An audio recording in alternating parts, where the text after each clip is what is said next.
huge report that is rife with many wrongs and is surrounded by a lot of vicious suspicions has been published recently in the Washington Post, alleging that the United Arab Emirates has gained much influence in the American capital, Washington, D.C., through its lobbying effort, which was characterized as manipulation.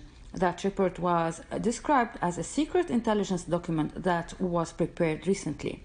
The Washington Post article admitted to using a classified document which it obtained through unclear and illegal means in order to address the alleged issue of lobbying. But the only thing that is happening as a result of this information being leaked is a potential threat to U.S.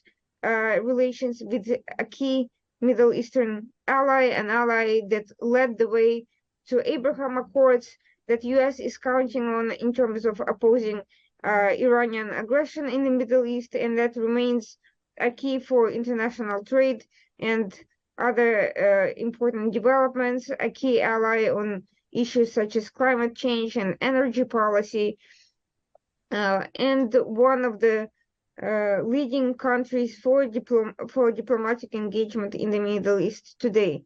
So there is no positive impact as a result of leaking important national security information. On the contrary, the impact is that it undermines U.S. intelligence agencies. It undermines the important work on key security matters with UAE and with other countries as a result of this. This plays right into the hands of adversarial forces, both state and non-state actors. And the question is, why would Washington Post do something like that?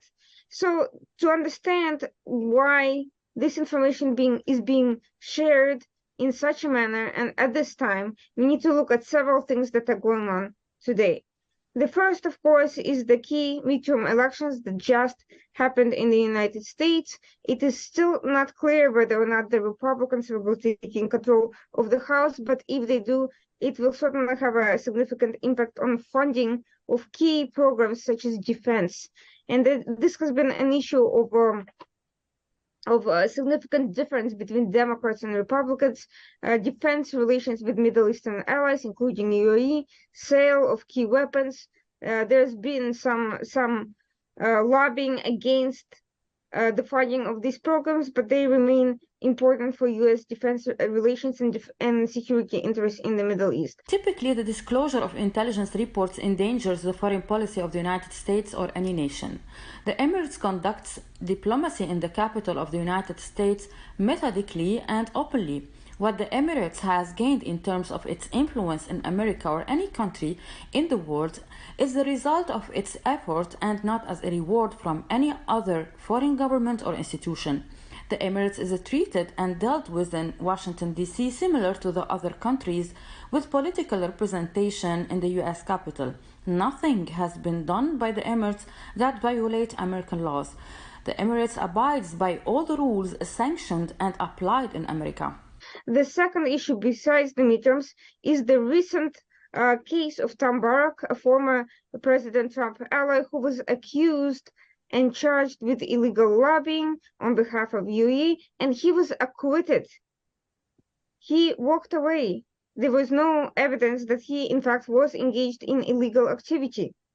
And that case dealt a huge blow to those who were pushing this issue and who were trying to prove that there was some sort of illegal lobbying by UAE going on, because Tom Barrack was one of the most visible political forces.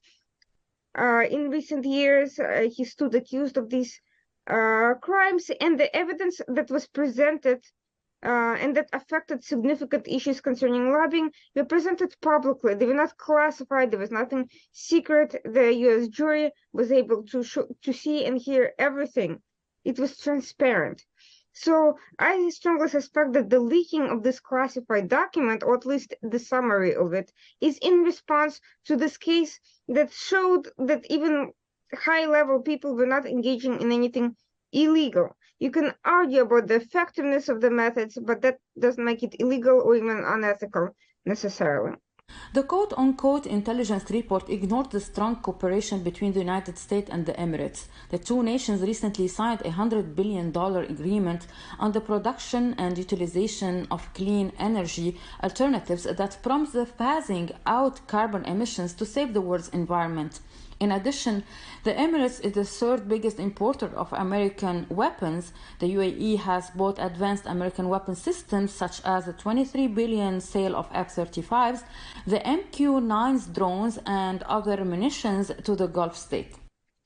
The third issue that's happening right now is the issue of the World Cup Championship taking place in Qatar. And the country that has had close relations with the Washington Post in the past, and that itself engaged in a sort of public influence campaigns through Washington Post specifically, was again Qatar, which is facing a lot of scrutiny over its human rights record, labor rights with respect to this World Cup Championship, which is expected to generate a lot of money, publicity, attention, and there's a lot of activity going on concerning those events. And there's been a lot of pressure, a lot of criticism, comparing in a very unflattering way UAE and Qatar, because UAE, also a key US ally,